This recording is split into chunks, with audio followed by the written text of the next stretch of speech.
రాజా గారు, రాజ్ తరుణ్ గారు, మన టీజర్ రిలీజ్ అయింది చిరంజీవ, మంచి బజ్ వచ్చింది. అండ్ అలాగే November 7th సినిమా రిలీజ్ ఉంది. మీరు టీజర్ చూసి మీకు అంటే ఏంటి ఇప్పుడు యాక్టర్ అయిపోయి డైరెక్షన్ అయిపోయింది, యాంకర్ కూడా అన్నీ చేస్తాను. అంటే ఆల్ ఇన్ వన్ ఫీమేల్ యాంకర్ని పెడదాం అనుకున్నాము. ఫీమేల్స్ కంటే నువ్వు అన్నాను బాబోయ్ అంత లేదు, అంటే నేను ఫీమేల్ లాగా చూసారా సార్ ఎప్పుడు కూడా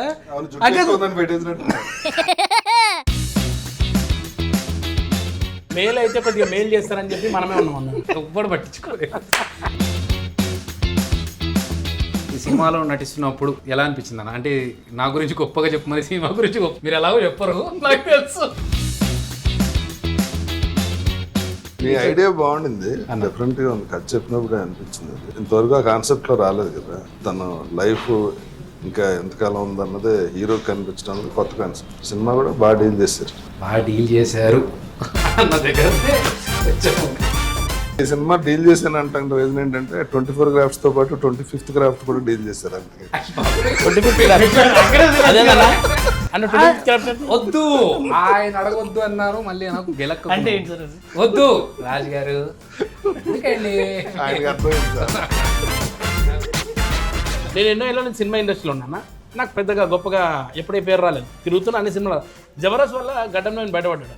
అక్కడ అదిరేపన్న బయటికి తీసుకొచ్చాడు గడ్డం నవీన్ అని. ఇప్పుడు మళ్ళీ సినిమా అంతే, నేను మిమ్మల్ని తీసుకురావడం తప్ప మీరు ఎవరు నన్ను తీసుకురావడానికి లేదన్న. ఈ సినిమా ప్రమోషన్లో మొత్తం నా భుజస్కంధాలపై మోసుకెళ్తే వెళ్తున్నాను నేను. మీరు ఇప్పుడు అక్కడ డైరెక్ట్ ఇచ్చిన సీన్ లో చెబితే బాగానే ఉంటుంది. దాని ఇందాక మేల్ చేస్తారు ఆ టైంలో. ఉయ్యాల జంపాల తర్వాత మళ్ళీ మీరు ఇద్దరు కలిసి కాంబినేషన్లో చేయడం చాలా రోజుల తర్వాత, ఇయర్స్. రాజా గారితో చేశాను కిరీటి. కట్ ఇయ్యాల జంపల్లో నేను లేదు. రాజు గారు మీరు చెప్పండి మీ ఎక్స్పీరియన్స్. అంటే నా ఎక్స్పీరియన్స్ ఏముంది, నేను సినిమా చేస్తాను, నువ్వు ఫస్ట్ టైం డైరెక్ట్ చేస్తున్నావు, నీ ఎక్స్పీరియన్స్ చెప్పాలి. How was it? చాలా అంటే ఎన్నిసార్లు చేయమంటావు? ఒకటో షార్ట్ దగ్గర నుంచి సార్ ఇంకొకసారి చేయండి అన్నం పెడతాను మీకు. ఎలా ఉంది ఆ ట్రాన్సిషన్, ఎలా ఉంది ఇప్పుడు అర్థమైందా డైరెక్టర్ల బాధ? 100%. నేను ఎందుకంటే అంటారు కదా, డైరెక్షన్ అంటే 20% క్రియేటివిటీ, 80% మేనేజ్మెంట్. చాలా మేనేజ్ బాగా చేసి 23 సంవత్సరాలు చేసిన యాక్టింగ్లో ఎప్పుడూ ఇంత కష్టపడ్డది లేదు. ఈ సినిమా కోసం ఒక డైరెక్టర్గా అంటే అన్ని పనులు అన్ని దాని మీద. అంటే డైరెక్టర్ అంటే అసలు 24 క్రాఫ్ట్స్ ని అందరినీ డీల్ చేయాలి కదా. డీల్ చేయాలి. ప్లస్ టైమింగ్ ఉంటుంది. ఈ ఆర్టిస్ట్ వెళ్ళిపోవాలంటాడు, డేట్స్ లేవంటారు, అది అంటే చాలా ఉంటాయి టెన్షన్. డైరెక్టర్ అంటే అసలు అంత ఈజీ. అది కాక ఏంటంటే మొత్తం బ్లాకింగ్ అంతా చేసుకున్న తర్వాత ఆర్టిస్ట్కి ఒక క్రియేటివిటీ ఉంటుంది.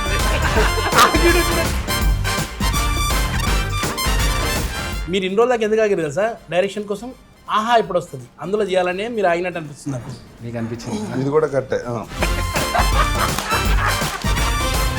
చిరంజీవి గురించి మనం సినిమా మాట్లాడుకున్నాం, కానీ చాలామందికి ఏంటంటే చిరంజీవి అనగానే మెగాస్టార్ చిరంజీవి గారు, జై చిరంజీవ అట్లా అనిపిస్తుంది. మీరు స్టోరీ విన్నారు, ఈ టైటిల్ అనుకున్నప్పుడు ఇది యాప్ట్ అనుకున్నారా, ఇంకేదైనా ఉంటే బాగుంటుంది అనుకున్నారా మీరు? మన కథకే చిరంజీవి చాలా. రాజు గారు మీకు? నాకు స్టోరీ విన్నప్పుడు అంటే కాన్సెప్ట్ చాలా కొత్తగా ఉంది, ఫన్ ఉంది, ఇంప్రూవైజ్ అవుతాయి, ప్లస్ ఇంకుంటే కామెడీ అనుకున్న దానికంటే ఇంకా బెటర్గా వస్తుంది. కానీ షూటింగ్ మనం ఎక్కడ కూడా ఏంటంటే అమ్మాయి వాళ్ళు చాలా కష్టపడి, అట్లీస్ట్ ఆర్టిస్టులు ఎవరికి కూడా అలా అనిపించలే, హ్యాపీగానే అయిపోయింది షూటింగ్ అంతా. నీ సంగతి నాకు తెలియదు డైరెక్టర్ కాబట్టి. కానీ ఒకటే ఏంటంటే అంబులెన్స్, ట్రాఫిక్ లో అంబులెన్స్ ఇంకా ఫాస్ట్ ట్రాఫిక్ కదలట్లేదు సార్. కానీ అంబులెన్స్ నడిపారు అన్న? అవును, మొత్తం ఆయనే నడిపారు. అంటే అంబులెన్స్ బాగా నడుపుతారు, మామూలు గారు అయితే వెనకాల అంబులెన్స్ బాగా అవ్వాలి, వెనకాల అంబులెన్స్ ఇంకా కావాలా? అది అంబులెన్స్ దగ్గర ధైర్యం వచ్చి ఉంటుంది. పర్లేదు, ఇక్కడి నుంచి వెళ్ళిపోవచ్చు. కర్మ సిద్ధాంతాన్ని నమ్ముతారా? నమ్ముతాను. ఎవడైనా నమ్ముతారు. కర్మ అనేది ఎలా ఉంటుందంటే, ఇప్పుడు ఫర్ ఎగ్జాంపుల్ గిల్లారంటే నేను ఎవడొచ్చి అక్కడి నుంచి గిల్లేస్తాడని కాదు కదా, what goes around comes around. I believe. నేను నమ్ముతాను. కర్మ అంటే హిందీ సినిమా కర్మ కాదు. ఈయన ఏదో ప్రిపేర్ ఇచ్చారు చెప్పండి. మీరు పక్క కూర్చున్నప్పుడు నర్వస్ ఉంది సార్. యాక్చువల్గా నేను ఏం మాట్లాడితే ఏమైతే అర్థమైతలేదు. టైటిల్ బాగుంది, టైటిల్ లోగో కూడా నాకు ఫస్ట్ బజ్ పోస్టర్ తో బాగా వేషం గురించి చెప్పే టైట్లు లోగో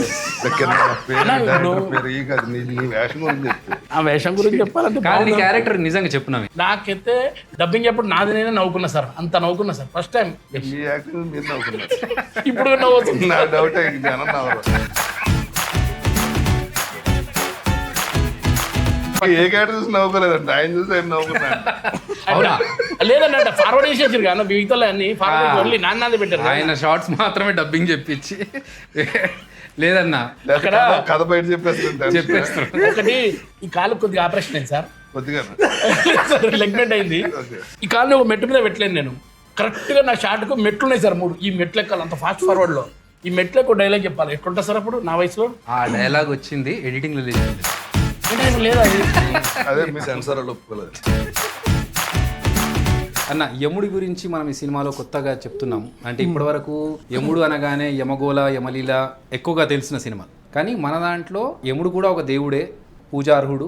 అండ్ ఆయన సూర్య భగవానుడికి పుత్రుడు, శనిదేవుడికి సోదరుడు అనే విషయాన్ని మళ్ళీ ఒకసారి ఆడియన్స్కి చెప్తూ, ఇప్పటివరకు ఎవరి చెప్పని పాయింట్ ఇంకోటి ఏంటంటే యమధర్మరాజుకి మన భారతదేశంలో 2 గుళ్ళు ఉన్నాయి. అందులో ఒకటి తమిళనాడులో ఉంటే ఒకటి మన తెలంగాణలో ఉంది.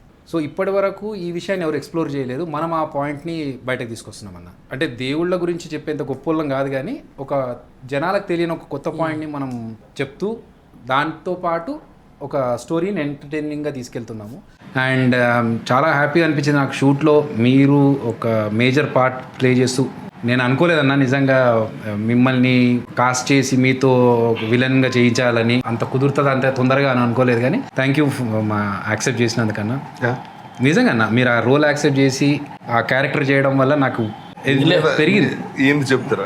ఏంటి కామెంట్ ఏం లేదు సార్. నిజంగా సార్ నేను ఏమడిగినా తెలుసా సార్, అన్న షూటింగ్ అంతా అయిపోయి కాస్ట్యూమ్ నేను తీసుకోవాలని అడిగాను సార్. మీ కాస్ట్యూమ్ అంటే మీ లుక్ కానీ అవన్నీ ఎంత భలే ఉండే సార్. సినిమా చూసారు? లేదు సార్, నేను డబ్బింగ్లో యాక్చువల్గా షూటింగ్ ఉండే కదా సార్, నేను మీతో పాటు సంజయ్ నేను అందరం ఉన్నాం కదా సార్. ఆ లాస్ట్ 2 days చూశాను, నాకు కూడా హ్యాపీ అనిపించింది. మీకు ప్రతిదానికి హ్యాపీ అనిపిస్తుంది. టైటిల్కి హ్యాపీ అనిపిస్తుంది, లోగోకి హ్యాపీ అనిపిస్తుంది. అండ్ మన టీజర్ రిలీజ్ కంటే ముందు నాకు కలలో ఒక పెద్ద బుల్ లేచి అలా నడుస్తూ ఉంటే నేను షాక్లో చూస్తున్నాను. కట్ చేస్తే నెక్స్ట్ డే మన టీజర్ రిలీజ్, దానికి ఒక మంచి రెస్పాన్స్, అంత బ్లెస్సింగ్స్. చాలా హ్యాపీ. మీకు ఎప్పుడన్నా దేవుడు రిలేటెడ్ కళలు కానీ ఏదైనా కోఇన్సిడెన్స్ ఇది దేవుడు మనకు చేశాడు అనే లాంటి ఏమైనా సిచ్యువేషన్స్ ఎదురైనా? జరుగుతాయి, చేస్తాం, రిజల్ట్ వస్తుంది. నాకు దేవుడు కళ్ళకు రాడు కానీ నేను ఫ్లై అవుతుంటాను. ఫ్లై అవుతుంటారా? అంటే సీలింగ్కి వెళ్ళి టచ్ అవటం, అలా కిటికీల బయటికి వెళ్ళి అలాగా బుద్ధ విగ్రహం మొత్తం అవన్నీ హైదరాబాద్ మొత్తం డ్రోన్ షాట్ ఉంటాను. టెన్షన్ వస్తుంటది. మా గురువు గారు అంటుంటారు, ఎప్పుడో మీరు ఒరిజినల్ గా పైకి లేచిపోయేలా ఉన్నారు గాలిలోకి. నా కళ్ళ కథలు వస్తాయి, సినిమా కథలన్నీ ఏవో ఒకటి ఇప్పుడు ఆలోచిస్తూ ఉంటాయి. ఏదో ఆలోచన కళ్ళు సీళ్ళు ఏవో వస్తాయి. ఒక తెలివి వచ్చి అదృష్టం కాబట్టి తెలివి వచ్చిందంటే ఫోన్ రికార్డ్ చేసుకుంటా, లేదంటే చాలా మందికి అట్లా కళలో థాట్స్ వస్తూ ఉంటాయి మంచి మంచి. అవును, కళ్ళలో వచ్చినాయి కథల కింద రాసిన 2-3 తెలుసు. చాలా సార్లు ఏంటంటే లేచిన తర్వాత 10 minutes తర్వాత మర్చిపోతాం చాలా వరకు కదా. తెలివి వచ్చిందంటే పడుకుని ట్రై చేసి వీలైనంత వరకు I keep trying to recollected back మొత్తం అంతా వీలైనంత గుర్తు తెచ్చుకొని రికార్డ్ చేసుకొని పక్కన. నాకు ఈ యాక్చువల్గా కళ అంటే గుర్తొచ్చింది. ఈ కాన్సెప్ట్ నాకు చిరంజీవి కాన్సెప్ట్ ఎట్లా వచ్చిందంటే, నేను ప్రసాద్ ల్యాబ్ నుంచి ముందు నుంచి వెళ్తూ ఉంటే ఒక అంబులెన్స్లో ఒక మనిషిని హాస్పిటల్ తీసుకెళ్తున్నాను. ఒక మనిషికి ఎప్పుడు చేస్తాడో ఎప్పుడు బతుకుతాడో తెలిస్తే ఏమన్నా కొంచెం దానికి తగ్గట్టుగా ఏమన్నా ఏముండదు, తీరని కోరిక తొందరగా పోతాడు. అలా నాకు కనుక తెలిస్తే నేనేమన్నా చేయకుండా ఆగిపోయిన బకెట్ లిస్ట్ మొదలెట్టండి, ఏదో చేద్దాం. డైరెక్టర్గా పేరు పడితే చాలనుకున్నా. ఇప్పుడు మనకి ఎప్పుడు నెక్స్ట్ బకెట్ తన్నేసి ఎవరిలో ఉన్నా పర్లేదు నాకు, కానీ అది నిజంగా ఆ ఒక్క భయం మాత్రం ఉండిపోయింది నాకు. అది ఎప్పుడంటే కరోనా టైంలో. ఆ టైంలో అనుకున్నాను, అబ్బా డైరెక్టర్గా పేరు పడకుండానే పోవాల్సి వస్తుందేమో.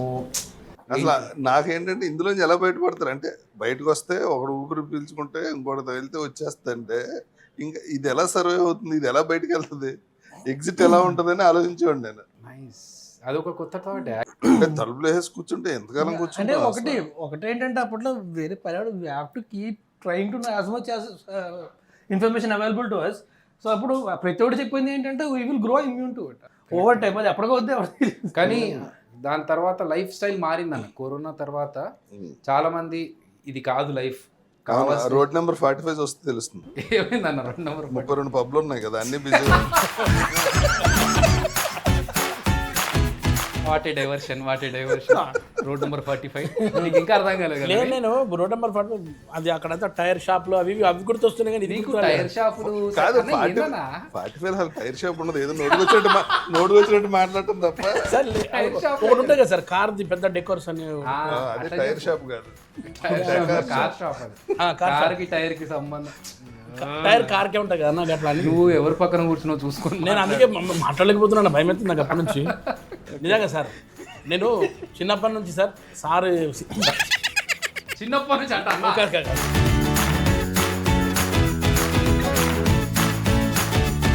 ఇప్పటి నుంచి నేను మీకు చూస్తున్నా సార్. నేను ఇందాక కూడా మీతో షేర్ చేసుకుని 3 ముక్కలాట అనే సినిమా చేసినప్పుడు కూడా మీరు అప్పుడు ఎంత స్మార్ట్ అని ఇప్పుడు అట్లే ఉన్నారు సార్. అసలు ఇంత కూడా మాత్రం అస్సలు లేవు. నీ చిన్నప్పుడు అన్నప్పుడు దొబ్బింది ఇంకా మొత్తం ఇంటర్వ్యూలో ఇంతసేపు ఖాళీగా ఉన్నాడు ఆయన. లేకపోతే ఏదో అది ఏమంటే సార్ మీరు టైర్ షాప్ దగ్గర ఆగినప్పుడే అయిపోయింది, పంచర్ అయిపోయింది అక్కడ. అన్న సినిమాలో కామెడీ జనాలకు ఉందా అన్న? నువ్వు చేసిన అన్నావు, నువ్వే చూసిన అన్నావు. అంటే లేదన్న నాది ఉంది నవ్వొచ్చింది అన్నారు సార్. నాది నాకు నిజంగా నవ్వు వచ్చింది సార్. ఆ రోజు డబ్బింగ్ చెప్పుకోలే బయటకు వచ్చాను సార్ నేను. మాకు కదా రావాలి సార్ సార్ ప్లీజ్ నా కోసం నవ్వండి సార్. ఇన్నేళ్ళ నువ్వు నవ్వుతే మళ్ళీ ఆయన చూసారా నేను నోట్ చేయకుండా ఎంత నవ్వుతున్నాను అన్న అంటే ఖచ్చితంగా మీరు సినిమా ఇద్దరు ఏదో వేసుకున్నారు జోక్. వాళ్ళిద్దరు కళ్ళతో మాట్లాడుకొని ఏదో జోక్ వేసుకున్నారు నీ మీద. పోనీ మీరు ఆ సీన్ చేసినప్పుడు మీకు వచ్చిందా? మీకు వస్తుందిలేదు అన్న. మనది రాజమండ్రి అక్కడే గోదావరి జిల్లా భీమవరం. భీమవరం అందరికి చిన్నప్పుడు ఏదైనా స్కూల్ ఉంటుందా అన్న? ట్రైనింగ్ వాటర్ ఉంటుంది, వాటరా?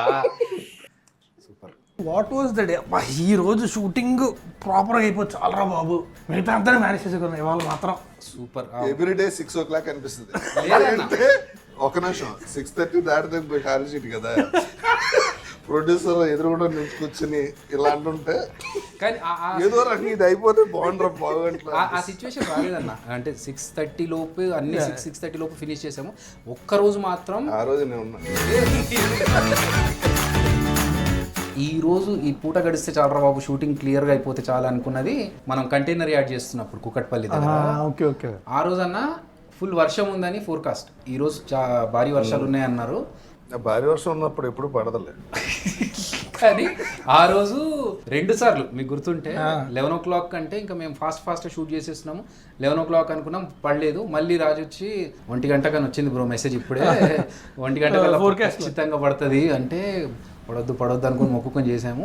దేవుడి దేవల్ల అసలు ప్యాకప్ తర్వాత పడ్డది. ప్యాకప్ తర్వాత మనం మొత్తం అయిపోయి 6:30కి ప్యాకప్ బయలుదేరినప్పుడు అప్పుడు పడ్డది. సో ఆ రోజు నాకు చాలా టెన్షన్గా, ఎందుకంటే మనం అనుకున్న టైం లైన్ లో అప్పటికే చాలా సార్లు పుష్ అవుతూ వచ్చింది కదా. కరెక్ట్.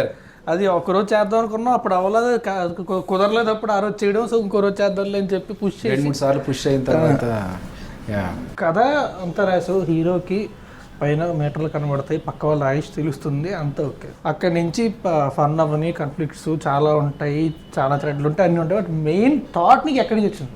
ఇంతకుముందు చెప్పిన దానికి ఎక్స్టెన్షన్. ఇప్పుడు నేను సేమ్ అంబులెన్స్ చూసా. అంబులెన్స్ కాదన్నా, అంబులెన్స్ వెళ్తుంది కదా, వెళ్తున్నప్పుడు ఆ పర్సన్ అదే ఈయన బ్రతుకుతాడో చస్తాడో అది తెలిస్తే బాగుండు అనుకున్నప్పుడు నేను కార్లో రేడియోమీటర్ చూస్తూ ఉన్నా. మనది స్పీడోమీటర్ ఉంటుంది పక్కన, పెట్రోల్ది ఎంత ఉంటుంది కదా. ఆ స్పీడోమీటర్ చూసినప్పుడు ఆ నంబర్స్ ఉంటాయి కదా, 40, 60, 80 ఇలాగే ఏజ్ కూడా కనిపిస్తే క్లారిటీగా తెలిసిపోతుండే కదా మనకు ఎన్ని ఇయర్స్ అనేది. అన్నప్పుడు ఆ థాట్ ఈ థాట్ 2 మిక్స్ చేసుకొని ఒక మనిషికి చావు అనేది ఈ స్పీడోమీటర్ లాగా తెలిస్తే 40, 60, 80 అలా తెలిస్తే బాగుండు కదా అనే థాట్ నుంచి. నువ్వు ఒక్కడే కూర్చొని రాసావా are you have a set of right? నేను ఫస్ట్ లైన్ డెవలప్ చేసుకున్నాను. ఇలా ఒక మనిషికి ఇలాంటి శక్తులు వస్తాయి, ఆ లైఫ్లో వాడికి అడ్వాంటేజ్ కాదు. మీకు టైము డేట్తో సహా తెలిసింది అనుకోండి, ఏం చేస్తారు మీరు? ఏం చేస్తామన్నా మనకు మీ తీరని కోరికలు ఏమైనా ఉంటే అవి కంప్లీట్ చేసుకోవడానికి ట్రై చేస్తాం. నాకు తెలిస్తే ముందే శ్మశానికి వెళ్ళి చేరేసి కూర్చుంటాను. ఎందుకన్నా ఇలాగ తర్వాత అక్కడికే కదా పోయేది. ఎందుకు మోసుకెళ్తాను?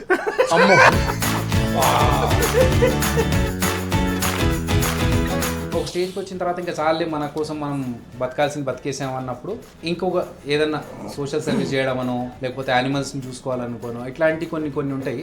అదొకటి ఉందన్న, షెల్టర్ లాగా పెట్టేసి స్ట్రే డాగ్స్కి యానిమల్స్కి అట్లాంటి వాటికి. రాజకీయాలు వెళ్ళిపోవాలి, రాజకీయాలు పోయి ఏదైనా మంచి పని చేద్దాం.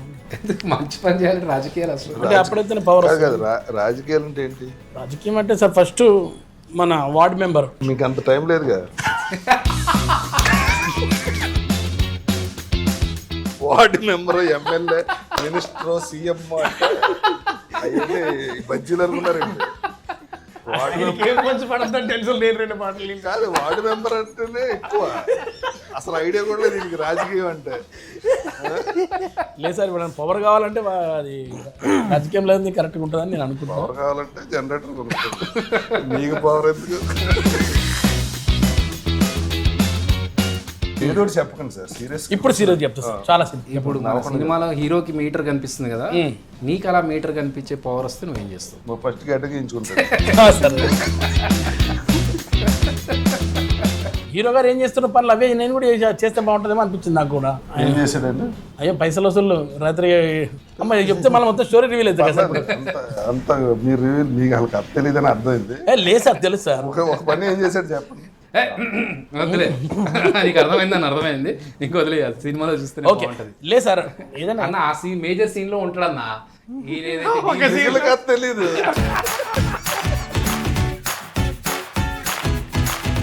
మన సినిమాకి వస్తే సో ఇంకా ఎవరెవరు ఆర్టిస్టులు ఉన్నారు సినిమాలోని?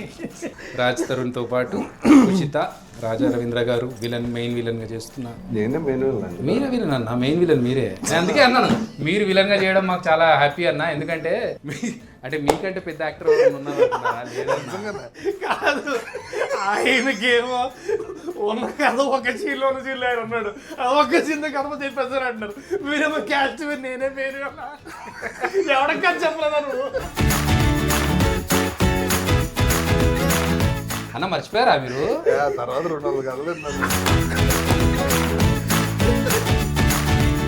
100 కథల మధ్యలో మళ్ళీ గుర్తుండాలంటే మళ్ళీ November 7th సినిమా రిలీజ్ అయినప్పుడు చూసి. కానీ ఇది యాక్చువల్లీ గుర్తుంటాయి, నచ్చినవి గుర్తుంటాయి అంటే అలా కాదు. నాకు గుర్తుంది అయితే. ఒకసారి మన 7th November అయిపోయిన తర్వాత ఆ సక్సెస్ ఎంజాయ్ చేసి తర్వాత మళ్ళీ వచ్చి మిమ్మల్ని కలిసి మళ్ళీ మంచి కథలు చెప్పి మీకు అందులో 4-5 కథల్లో ఏది నచ్చితే దాన్ని బట్టి will proceed. Thank you for all your support అన్న.